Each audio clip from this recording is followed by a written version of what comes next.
This video is an excerpt from one of the yoga session conducted at Yogashaala. Videos from Mona Yogashaala are not intended to diagnose, cure, treat and prevent any illness. Miss Mona is a trained yoga therapist. She is not your physician and can't possibly diagnose you through the internet. Expert advice is for educational purpose only and should not be a substitute for the medical advice of your physician or any other healthcare professional. When you start practicing yoga regularly, with time, gradually you discover new variations and posture that suits you best, brings you the most benefit. Remember, always listen to your body. Be aware of how yoga postures affect you and your body, right? Alright, now let's move to another beginner's level sitting posture, which enhances cardiovascular endurance, flexibility and muscular strength. Okay, sit comfortably in Sukhasana. Our next asana is Gomukhasana, an excellent pose from Hatha Yoga. It corrects and enhances our posture and begin to equalize our flexibility. It demonstrates how different the two sides of most people's bodies are. Often it's much easier to bring your hands to meet behind your back on one side than the other. Have you ever noticed that? Yes. So this asana gets its name because when you are performing this asana, the body resembles a cow's face. The feet on both sides represent the ears and the crossed legs look like the cow's face. Alright, let's see the technique of the asana.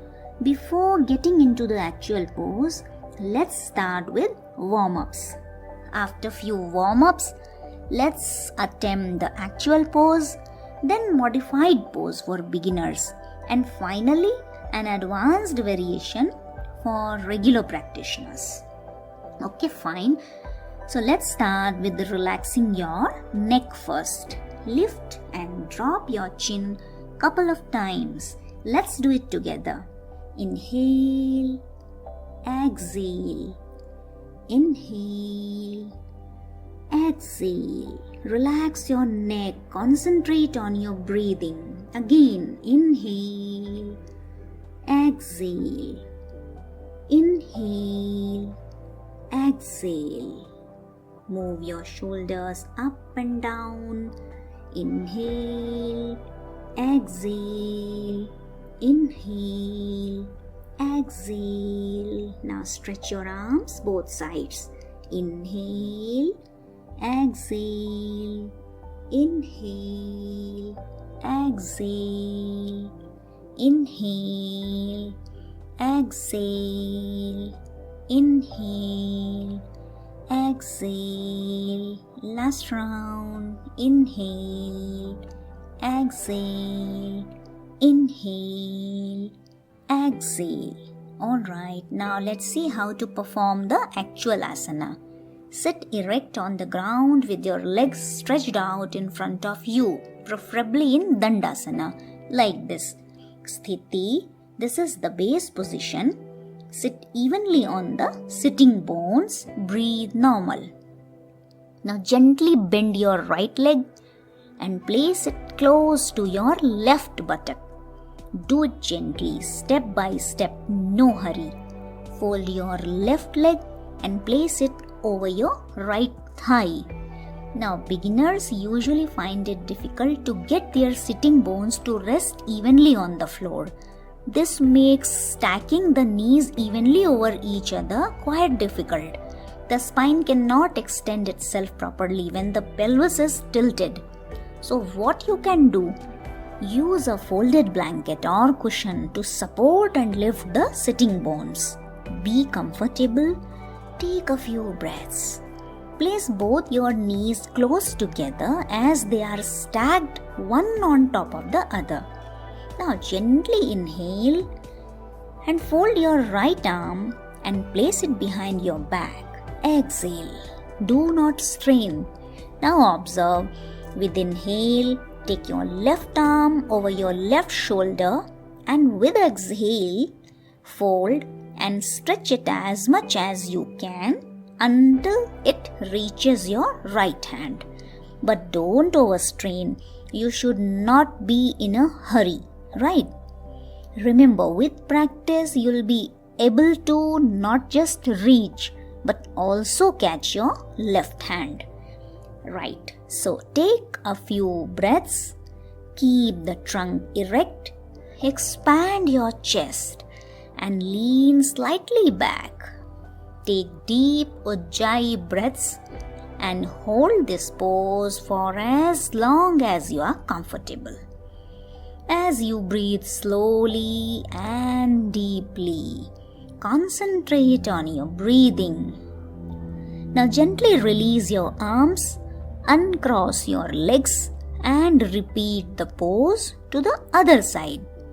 Now let's observe the pose once from behind so that you'll come to know the exact position at the back. This asana quite prominently enhances the range of motion in the shoulder joints. Even if you have tight shoulders and you continue practicing this asana, in a span of a few months, your shoulders will loosen out. It will take time. This asana is therapeutic and helps in pressure release. When you attempt to pull your hands in this pose, the tension in the muscle tendon joints of your body gets escalated. In response to this tension, the spinal cord signals the muscles to relax. Alright, couple of more breaths. Now, let's discuss about modification and props.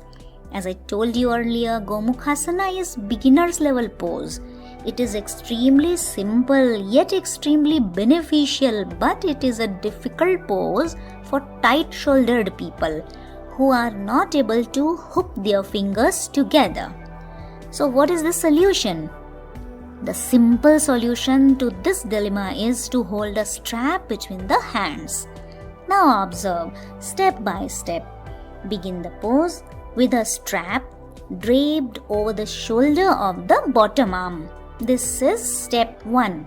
Okay. In step 2, as you swing the bottom arm behind your back, slide the forearm as high on the back torso as possible. Remember to keep the elbow close to your side. Then grab the bottom end of the strap. Now, in step 3, stretch the other arm overhead and then reach down the back for the other end of the strap. Pull with the top arm. See if you can draw the bottom arm higher onto the back. You are trying to work the hands towards each other and eventually clasp them. Can you see? Remember, be aware too that you may be able to clasp the hands on one side but not the other. Alright, release the pose and rest for a couple of breaths. Okay, you have to practice this pose for few months. Remember, a few slight changes can make the pose more comfortable for you as you work to improve and then increase the challenge. After getting mastery over this pose, you may attempt harder variation, that is advanced variation. So you must keep in your mind before you practice this asana, if you are an old practitioner, then only you can try the advanced variation. Because to increase the stretch in this pose, you must have flexible shoulders, right? Now watch. Maintain the position. Breathe in. Just move your hands a little away from the back of the torso. From the full pose, by leaning forward with exhale and laying your torso on the inner part of the thigh on top. Hold the pose for at least 20 seconds. If not possible, hold for 10 seconds. Gently inhale and come up. Relax your arms, uncross your legs. Couple of more breaths. Relax. So, adding Gomukhasana to your routine may help to improve your neck, arms and shoulders health. Do what feels best on a daily basis. Always remember, choose the most suitable variation of the asana which brings you the most benefit. If you are new to the pose, do not rush to attempt the final position. As you keep on practicing regularly, you'll notice the change in your body's flexibility. Imagine that a little stretching could go a long way in healing your body, mind, and soul.